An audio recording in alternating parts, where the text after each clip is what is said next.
La lagune de Bizerte, dans le nord tunisien. À l'opposé de la ville et de ses chantiers navals, un terrain presque vierge pour l'industrie aquacole. C'est ici que le français Mounir Boulkout fait construire sa future usine de traitement des algues. Voilà, donc là, il y a ça va être le bâtiment administratif et le laboratoire. Juste en face, vous allez avoir le laboratoire qui va être transparent, avec une vitre transparente, et qui va donner sur mer. Donc on fait de la chimie, nous, mais on fait de la chimie verte. L'algue, le produit alimentaire de demain. Celt Marine se veut vertueux pour l'environnement et l'alimentation. Pour le chef d'entreprise, la Tunisie est un pays sûr pour investir. Grâce à cette démocratie, on est dans l'effet de la stabilité, c'est-à-dire avec des structures démocratiques qui nous permettent, nous, d'investisseurs français, d'avoir des repères qui sont identiques maintenant à celles qu'on a en Europe et celles qu'on a pour nous en France. Donc il y a une vraie consommation qui est sur le marché local. Il y a des vrais entrepreneurs qui exportent beaucoup à l'extérieur et sur lesquels on mise. Et il y a une très très bonne formation du personnel en général. Sur le bord de la lagune, 10 salariés en train de récolter la matière première. Alors, vous avez de l'algue, donc c'est de la gracilaire, d'accord? On appelle ça Gracilaria verrucosa. Bientôt, ils seront une centaine d'employés une fois l'usine terminée. La ferme est bio. On est certifié bio par l'organisme certificateur qui est en cours actuellement de contrôle, d'accord, aujourd'hui. Et qui, nous, qu'est-ce qu'on fait en fait au cours de l'année? On doit contrôler l'eau, on doit contrôler le taux de métaux lourds. Et là, par exemple, pour vous donner juste une idée, le taux d'arsenic qu'on trouve à l'intérieur de nos algues, c'est le moins important au niveau mondial. La matière première est séchée au vent et au soleil.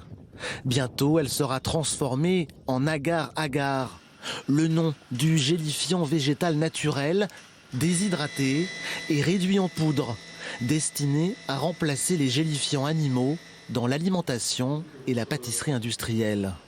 Krita nuggets. Vous voyez, il est reconstitué entièrement. Et dedans, il n'y a pas de protéines animales. C'est 100% algues marines. L'économie française en Tunisie, c'est presque la moitié des échanges commerciaux du pays avec l'Hexagone. Centre d'appel, mécanique, industrie. La crise post-révolution n'y a rien changé et de nouveaux acteurs innovent.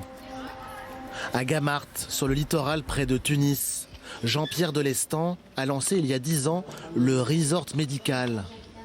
Concept, un EHPAD haut de gamme pour personnes âgées dépendantes. J'ai toute ma tête. Votre fils, qu'on a vu hier, Oui, nous a dit que vous aviez regagné en autonomie, justement. absolument, absolument. J'ai que des compliments à faire. L'établissement ne désemplit pas. Principale raison de ce succès, le coût pour les pensionnaires. 1 500 € par mois environ pour une chambre médicalisée, contre 4 500 en France. Le milieu médical ici est très, très, très performant. Les médecins sont de qualité, les chirurgiens sont de qualité, il y a toutes les spécialités. C'est une des raisons pour lesquelles on est sur le Grand Tunis, l'équivalent de la Côte d'Azur, si vous voulez, pour la France. Toutes les demandes actuellement, pratiquement toutes, au moins 9 sur 10, sont des gens qui sont en EHPAD en France, ou qui devraient aller en EHPAD en France, et qui ne veulent pas y aller. Ou qui sont mal, et qui arrivent ici. Afin d'aider à relancer l'économie du pays, Emmanuel Macron souhaite que les investissements français en Tunisie soient doublés d'ici à 2022.